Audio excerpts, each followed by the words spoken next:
નમસ્કાર દર્શક મિત્રો, હું છું કમલેશ મોદી મોરબીથી. દોસ્તો, આજે આપણે વરાળીયો ભીંડો બનાવવાના છે. મને એક સબસ્ક્રાઈબરની કોમેન્ટ હતી, જે પાર્થભાઈ નામ હતું, અને એની કોમેન્ટ હતી કે ભાઈ તમે ભીંડાનું શાક બનાવો. અને ભીંડાનું શાક બનાવવું એટલે યાર યુટ્યુબમાં મૂકવાનું એટલે કંઈક તો ડિફરન્ટ જ કરવું પડે ને કંઈક અલગ, બીજા કરતાં કંઈક અલગ કરવું પડે. તો એના માટે અમે જે વરાળીયો ભીંડો બનાવવાના છે તે એની અંદર શું શું વસ્તુ લેવાની છે, એકદમ નવી રીત છે. તમને કદાચ આ રીત જોવા પણ નહીં મળે, બહુ ઓછા લોકો બનાવતા હોય છે. અને આ રીતથી તમે બનાવશો ને રસ્સાવાળા ભીંડા, તમને બહુ જ મજા આવશે. એના માટે શું શું વસ્તુ લેવી તમને હું બતાવી દઉં વિડીયોની અંદર જ. આપણે 250 ગ્રામ ભીંડા લીધા છે, 1 વાટકી બેસન કે જે 4 ચમચી બેસન, 1 વાટકી આવડી નાની, અને થોડુંક આદુને આપણે ખાંડી લીધું છે, અને મરચાં લીધા છે, બે નંગ મરચાં લીધા છે અને ખાંડી નાખ્યા હતા આપણે. અને સિંગદાણાને આપણે પણ ખાંડી લીધા હતા થોડાક જ, જે મગફળીના દાણા કહેવાય છે. થોડી કોથમરી, 1 ગાંઠિયો આપણે લસણ લીધું છે, અને આટલું થઈ જશે.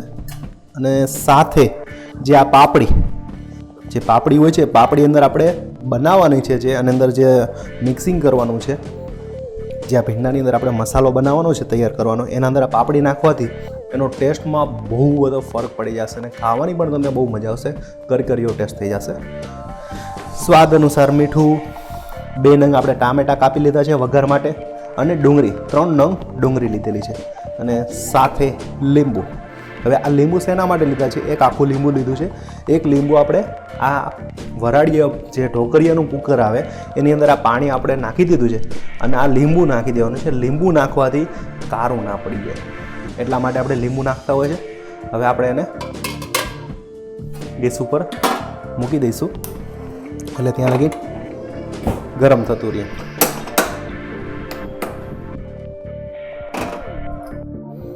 ઓકે દોસ્તો, હવે આપણે જે એની પ્રક્રિયા કરવાની છે દોસ્તો, આપણે આને થોડી વાર ઢાંકી દઈશું, જેથી કરીને આપણે આ મસાલાની પ્રક્રિયા ચાલુ કરી દઈએ. અને દોસ્તો, આમાં જરાય આપણે પાણીનો એડ નથી કરવાનો.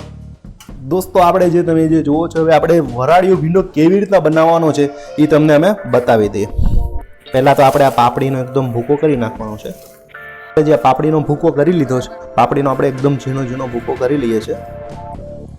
અને આપણે ડુંગળી એડ કરી દઈશું, જે આપણે ડુંગળી છીણી લીધી હતી, કે જે આપણે છીણીને દોસ્તો આપણે ડુંગળી, આજે આદુ મરચાંની પેસ્ટ, સિંગદાણા, લસણ, અને હવે આપણે બેસન થોડોક લઈશું આપણે લોટ બાંધવા માટે. દોસ્તો, આપણે જે બેસન નાખી દીધો છે, નોર્મલ બેસન જે મળે છે એ જ આપણે લીધો છે, કરકરીયો નથી લીધો, જે રેગ્યુલર મળે છે. પહેલાં તો હું નમક નાખી દઉં, સ્વાદ અનુસાર નમક નાખી દઈએ છીએ આપણે, અડધામાંથી થોડીક જ, અડધર. અને ગરમ મસાલો તો આપણે ઉપયોગ જ ઓછો કરીએ છીએ, જરાક જ નાખવાનો. અને અડધી ચમચી ધાણા જીરું, અડધી ચમચી આપણે હિંગ નાખી દઈએ છે, અને આ તીખું મરચું,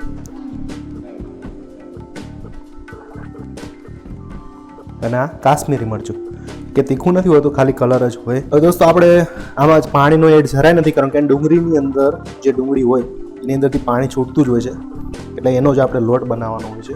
આમાં દોસ્તો આપણે તેલ એડ કરવાનું છે, જે 1.5 પાવડા તેલ આપણે એડ કરશું અંદર. પાણી નાખવાની જરૂર જ નહીં પડે તમારે, કેમ કે ડુંગળીની અંદર પાણી જેટલું છૂટશે, અને પાછું આપણે તેલ નાખ્યું છે એટલે કાંઈ જરૂર જ ન પડે ને. કે આજે આ ભીંડો જે ચીકણો ઓછો થાય. હવે આપણે બેસન એડ કરી દઈશું બધે.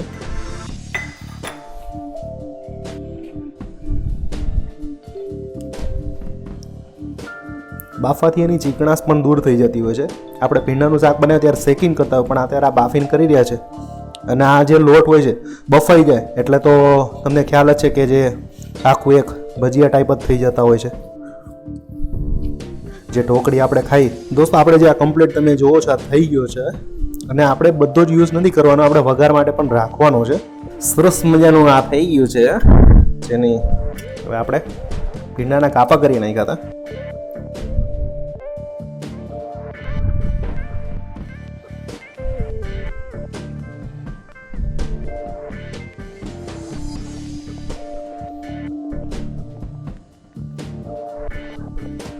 મસાલા ભીંડો.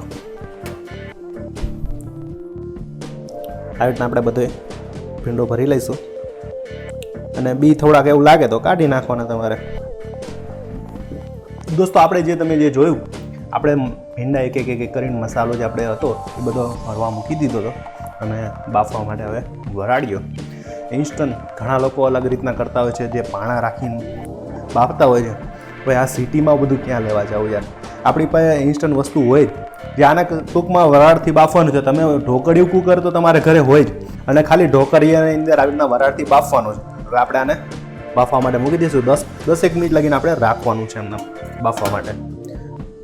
હવે એને બફાઈ જાય ત્યાં લગીને હવે બીજી આપણે મસાલાની જે હવે બનાવવાની રીત, જે વઘાર માટેની રીત, હવે એની તૈયારી કરશું.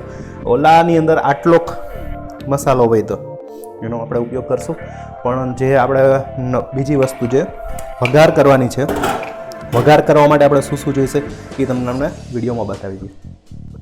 તો હવે આપણે 10 મિનિટ થઈ ગઈ છે. આપણે જોઈ લઈશું. ભીંડો તો મને ભાવે છે યાર, એટલે એને આવું વરાળિયો ભીંડો ખાવાની મજા તો મને ઓર મજા આવે. હવે હું ચેક કરી લઉં છું. ભીંડો તો ચીકણો જોઈએ ને ભાઈ, તમને લાગશે ચીકણો તો હોય જ. આપણે ખાલી જોઈ દઈએ છીએ. ઘણા લોકોને ભીંડો નથી હોતો ચીકણો, એટલે પણ શરીર માટે યાર આ બધી વસ્તુ સારી છે. આ બધી આયુર્વેદિકનું જ કામ કરતી હોય. હવે આપણે આને બંધ કરી દઈશું.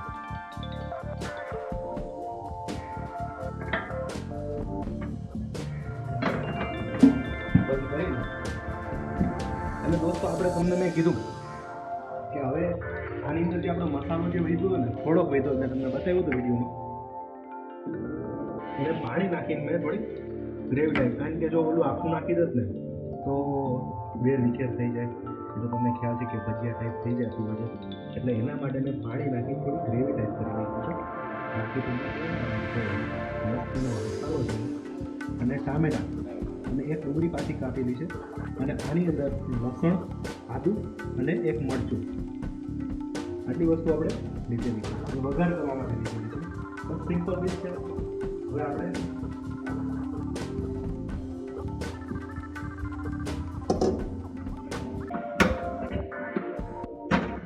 કઢાઈ મૂકી દઈશું. એટલા બધા તેલ નાખવાનું છે. હવે તો તમને ખબર પડી ગઈ હતી. મને સબ્જીમાં એટલા જ પાવડા નાખું છું, 3 પાવડા. લાગે છે ને ભીંડો વાગી.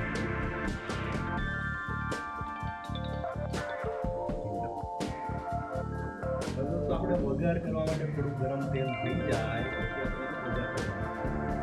તેલ ગરમ થઈ જાય તો આપણે જીરાથી વઘાર. બંને તેલ લગી મારી દરેક રેસીપીની અંદર તમને જીરાથી જ વઘાર કરવામાં. દોસ્તો આપણું જે તેલ ગરમ થઈ ગયું છે, આપણે જ્યાં જીરું ને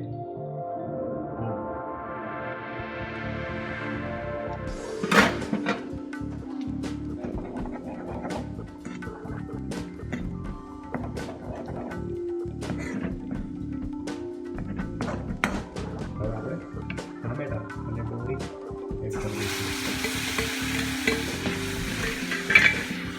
હવે ડુંગળી છીણીને નાખેલું છે.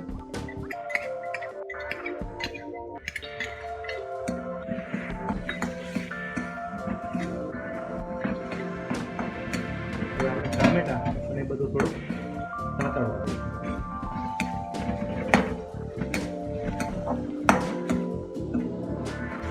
અને ડુંગળી આપણે એકદમ છીણી લીધી. રસ્તાવાળા ભીંડા છે. બહુ બધી કોમેન્ટ હતી કે તમે ભીંડાનું શાક, ગ્રેવી વાળા ભીંડાનું શાક મજા જ આવે યાર, કોણ મજા આવે.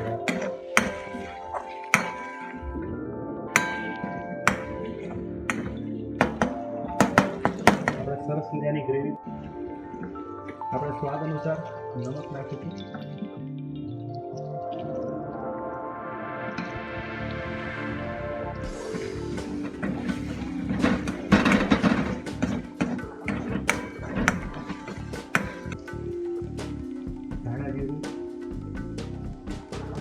થોડુંક જ આપણે ગરમ મસાલો એડ કર્યો છે, અડધી ચમચી આપણે તીખું મરચું અને અડધી ચમચી આપણે કાશ્મીરી મરચું. જરા તીખું નહીં લાગે તમને, અને થોડીક મરચું. તીખું તમને જરાય નહીં લાગે. અને ગેસ આપણે ધીમો કરીને એટલે મરચું ભરી ન જાય.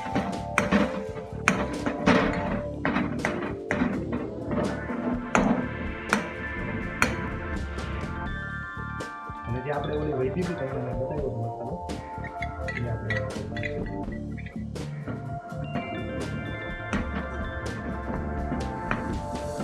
અડધો ગ્લાસ પાણી એડ કરી દઈશું.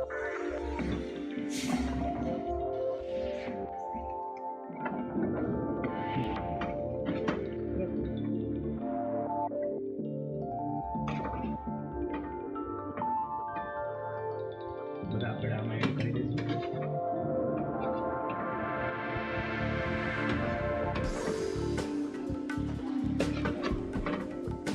અને આને એકદમ ધીમે રહીને આપણે, કેમ કે બધું નકર છૂટો પડી જશે. બાફેલા છે એટલે કોઈ ચિંતા જેવું છે નહીં. ભણદાર ભેરો હોય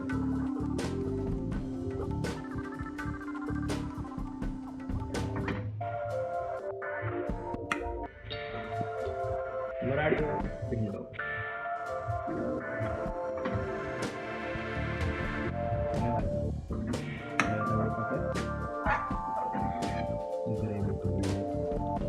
ખાવાની. આ છે વરાળીઓ ભીંડો. કેવો લાગે છે આપણે ટેસ્ટિંગ કરીએ. દોસ્તો આપણે જે વરાળીઓ ભીંડો તૈયાર થઈ ગયો છે. તમે હાજુ કહું તો મેં ક્યારેય વરાળીઓ ભીંડો ખાધો નથી. મને અમારા પાડોશી છે કીધું કે વરાળીઓ ભીંડો બને છે, અમે નોર્મલી ભીંડો બનાવતા હોય છે, અને ભીંડાનું કંઈક નવી વેરાયટી સાથે હોય તો કેમ ના બનાવવું. મારા ઘરના બધું પૂછી દીધું કે કેવી રીતના બને કેવી રીતના નહીં, અને ફર્સ્ટ ટાઈમ બનાવ્યો છે. અને મેં ટેસ્ટ પણ હવે કરશું કેવો ટેસ્ટ છે ને કેવો નહીં. મને પહેલાં લાગતું, મેં કીધું ભીંડાનો ગુણધર્મ જે ચીકણો રહી જાય. મેં કીધું ચીકણું નહીં રહી જાય કે ના, ચીકણું નહીં રહી જાય, કે બફાઈ જાય એટલે ચીકણાથી દૂર થઈ જાય. હવે હું ટેસ્ટિંગ કર્યું પહેલાં કેવું છે.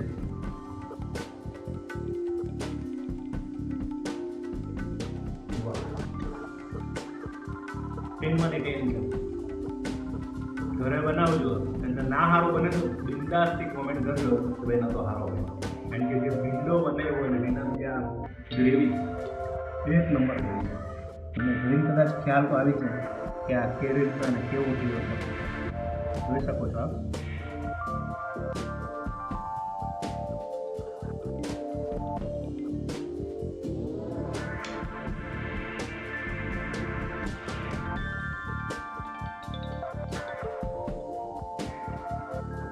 આજે હું દોસ્તો એવું થાય છે કે પૂરેપૂરું શાક થઈ ગયું. એટલું બધું મસ્ત હોય ને બને ત્યારે કે હું તાજા વખાણ કરું, પછી કદાચ મારી રસોઈ તો બને અને બીજાની રસોઈ તો બને. દોસ્તો આજે તમને એક વિડીયોમાં તમને કીધું બીજી એક વાત કે અમે દરેક રેસીપી જે પણ બનાવીએ ને અમને સારી લાગે અને મને ટેસ્ટ આવે ને અને સારી લાગે ને તો જ હું રેસીપીનો વિડીયો યુટ્યુબમાં નાખું છું. બાકીને એવા ઘણા વિડીયો ડિલીટ કરી નાખ્યા છે. હમણાં જ એક તમને વિડીયો કહું કે બટાકાનું શાક અમે બનાવ્યું. બટાકાનું શાક મને ન ભાવ્યું, થોડુંક ટેસ્ટમાં ડિફરન્ટ લાગ્યું અને કંઈક અલગ લાગ્યું, અને મને બહુ ગમ્યું, મને ડિલીટ કરી નાખ્યું. કારણ કે જે મને ના ગમે એવું તમને કેમ ગમતી હોય. હું ફૂડી છું, મને ખાવાનો શોખ છે, મને કંઈક સારું હોય તો જ હું ખાવું. બાકી ના સારું હોય ને ગમે એને બનાવ્યું કે એવું નહીં ખાવાનું, કંઈક પછી હું બહાર ખાઈને ખાવાનું. પણ જો સારું હોય ને તો જ ખાવાનું. મારી પોતાની રસોઈ હોય ને સારી કરી હોય તો જ બને. તમને બધાને બતાવું, નાખી નહીં બતાવું. અને આ 10માંથી 10 છે. મારી પર્સનલ ઓપિનિયન છે કે તમે બનાવજો, જોરદાર બનશે. હવે હું આને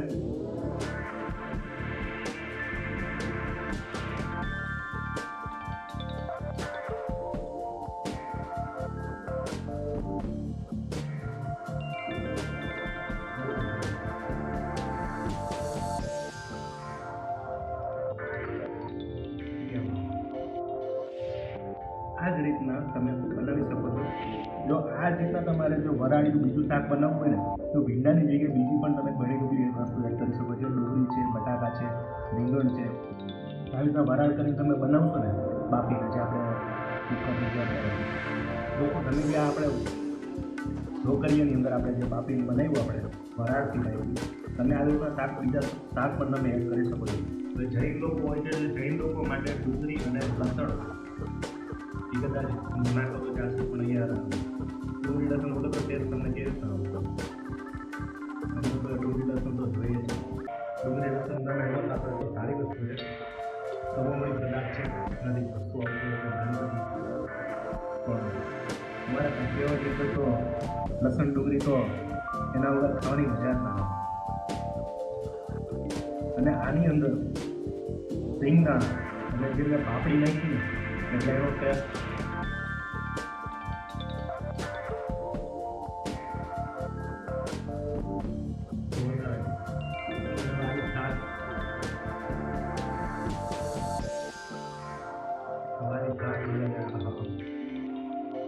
હજુ તો બધી રીતના પકવાન મળી ગયા ને એવું લાગ્યું, કેમ કે મને મેંદો ભાવે નહીં. અને મેંદો આવી રીતના જ હવે હું જે પણ મેંદો બનાવું છું ત્યારે પણ હું આ રીતના જ બનાવવાનો છું. કેમ કે મને આ રીતથી ભીંડાનું શાક ખાવાની બહુ મજા આવી. સારું દોસ્તો, તમને જો મજા આવે તો ચોક્કસથી અમને કોમેન્ટ કરજો, સારી સારી કોમેન્ટ કરજો. તમે ઘરે એકવાર તો ચોક્કસથી બનાવજો, સારું જ બનશે 100%. એમાં કોઈ બિનબેસર નથી. સારું દોસ્તો, આપણે આવી રીતના બીજા વિડીયો પણ મળશું. ત્યારે કે અમારી કમલેશ મોદી ચેનલને સબસ્ક્રાઈબ કરજો, વિડીયોને લાઈક કરજો અને કોમેન્ટ કરજો, સરસ મજાની કોમેન્ટ કરજો, જેથી કરીને અમે ટોપ કોમેન્ટને બધાને જવાબ આપી શકીએ. અને સુરતની મોજ તો આખી અલગ જ છે. અને સુરતની અંદર પણ અમે સારી સારી વસ્તુ ત્યાં કરી જોશું અને જાણીશું. જ્યાં સારું સારું લાગશે ત્યાંની પણ રેસીપી લઈને આપણે ઘરે બનાવશું. ત્યાં લગી જય માતાજી એન્ડ જય મોગલ.